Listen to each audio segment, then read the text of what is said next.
want me to put that on my Tudor?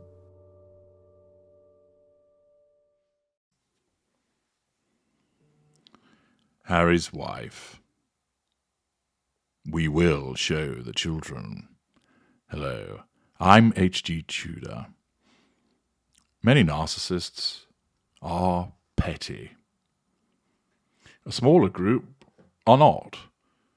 These more evolved, higher echelon narcissists operate in the rarefied stratosphere, whereby they look at amusement, as those that issue challenges to them beat their tiny fists against the edifice that is the greater or the ultra. Whilst they see the criticisms that come from these individuals, the threats to control, the woundings, it is beneath them to respond directly to them, and invariably they just ignore them, recognizing that it comes with the territory, and that they have more important matters to attend to, matters of greater consequence, matters of greater impact. Control must still be achieved, and it is done by simply ignoring these individuals. But for the bulk of the narcissists, those namely that are drawn from mid-range and lesser, it is more difficult for them to engage in that behaviour, and instead, because of the pursuit of fuel also, they're more likely to try and do something direct or indirect in relation to the behaviours of the individual that has challenged them. To that end, Harry's wife accords with her status of being a mid-range narcissist, namely, that when she's not invited to something, or when she is but she can't attend, when she's criticised in some shape or form, which these days is increasingly regular, almost on a daily basis, one would say, she can't always ignore it, and she has to do something else. Invariably, she's not in a position to directly hoover many of the people that threaten her. There's simply too many of them. For instance, where she might receive some criticism online, with a variety of people commenting about how her new look shows that she's had a tremendous amount of work done and that they don't like it. She's not in a position to email or comment back on each and every person that has commented about her. She simply doesn't have the times or means to do so. Much as she'd like to put them in their place, she can't. And those direct hoovers are more likely utilised upon people who are higher up in her fuel matrix. Harry, for example, staff who are proximate to her, who are secondary sources. Instead, what she often does is come back with something which is an indirect assertion of control, whereby she tries to draw attention back onto her in a positive way. Often, this comes across as petty and small-minded, petulant in behaviours. A little bit like in the way that if she wasn't given first chance to pin the tail on the donkey at a party, she would stamp her cloven hoof and kick up a stink so that she was given some jelly and ice cream to placate her. Or alternatively, if she didn't get what she wanted at said party, she would attempt to create her own game and draw people away from the actual birthday girl to play her game rather than the formal game that has been organised for the birthday girl. Thus she spoils the occasion by saying, "Don't bother with pin the tail on the donkey, come and play Worship the Princess." Harry's wife is at it again as a consequence of the wounding that she experienced as a consequence of pictures.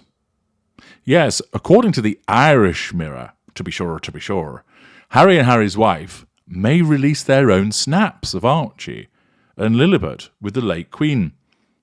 They're going to show the children, but once again it has to be on their terms. What has prompted this potential threat or activity? Well, as Jennifer Newton writes, a previously unseen picture of the late Queen was released last week, showing her in her final weeks, surrounded by some of her great-grandchildren. Although Prince Harry and Harry's wife's children, Prince Archie and Princess Lilibet, did not feature in the snap. Now, Harry's wife, rather than think to herself, well, it's understandable why Archie and Lilibet were not included in the picture because they don't exist. No, I beg your pardon. rather than her think, well, it's understandable that they did not feature in the picture because we live in the United States and everybody else is in Britain. And we don't take the children with us when we go to the United Kingdom, or where we have, it's been a limited time. And therefore it's understandable that they wouldn't be included in a picture because there hasn't been the opportunity to take one with all of the other great-grandchildren. It's no biggie. Her mind doesn't think that way. What happens is she's wounded by the failure to include those little extensions of herself, her children, because she looks on that picture and her narcissism whispers in innocence in her ear, "They've not included your children." It doesn't add the sensible caveat, well, it's no wonder because, of course, there wasn't an occasion where they could be photographed with everybody, so what? No. It focuses on this fact. This is yet another example of the royal family dissing you. Yes, they hate you. They're racist colonialists, and they're showing again how your children aren't good enough. Once again, no suggestion of, hang on a minute, they're not there because we're never there and they wouldn't be taking a photograph with them, with the other great-grandchildren. Oh no, the voice of reason was sent packing years ago with regard to Harry's wife's thought process. It was corralled out of town and instead it's replaced by Sheriff Narcissism, which always states to her, they've done this on purpose, you know. That creeping paranoia that knocks at her brain, repeatedly telling her that the real reason why she wasn't included is because they're racist. The real reason that they've not apologised is because they're hate-filled lizard beings. The real reason why the children aren't included is because they're taking it out on them because they don't like you. What awful individuals to take it out on your children, your little innocent pieces of perfection. How very dare they? And thus, galvanised by this internal voice, Harry's wife is motivated to do something to try and nullify the threat to control that has been posed by their omission. Rather than just shrug it off as a normal person would do so, no. She has to do more than that. And thus, the Irish Mirror tells us that Prince Harry and Harry's wife may release their own personal snaps of their children with the late Queen. The youngsters, Prince Archie and Princess Lilibet, did not feature in a photo released last week showing the former monarch with many of her great-grandchildren. The snap, taken by the Nemesis, the Princess of Wales, was released to mark what would have been Her late Majesty's 97th birthday.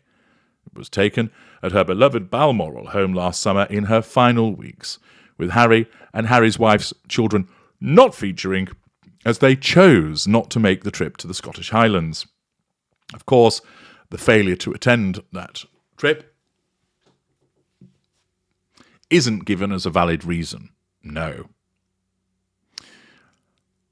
Archie did get to reunite with his late great-grandmother while Lilibet met her for the first time when they came to the UK last June for the Platinum Jubilee celebrations. It was reported no official photos were taken on this occasion, however it is claimed private family photos may have been snapped. According to the Telegraph, Harry, who will be at the coronation, and Harry's wife, who won't be, may one day decide to release their own family photos of their children with their late grandmother. Of course, Harry's wife may well do so by way of triangulation to bring attention onto her, but note that there is a threat to do so as a consequence of using a potential future event. And it's quite simply the petulant and petty behaviour of Harry's wife, whereby, they didn't include my children. Well, Yabu sucks. I'm going to send out pictures of the Queen with my children on another occasion. Just you see that I do. And of course, it's all done as a consequence of the fact that the picture showing all of the great-grandchildren is a threat to her control because it doesn't include her children, who are an extension of herself. Now, as an aside, there's also been suggestion from one Christopher Boozy that the photo was photoshopped. I'm not going to delve into all of that. It's an irrelevancy, but I mention it in case some of you are wondering whether I was aware of it, and indeed, I am. The point of mentioning all of this is to demonstrate the petty petulance of the narcissist and the method by which Harry's wife deems this to be a threat to control and how she has to respond to it. I'm H.G. Tudor. Thank you for listening.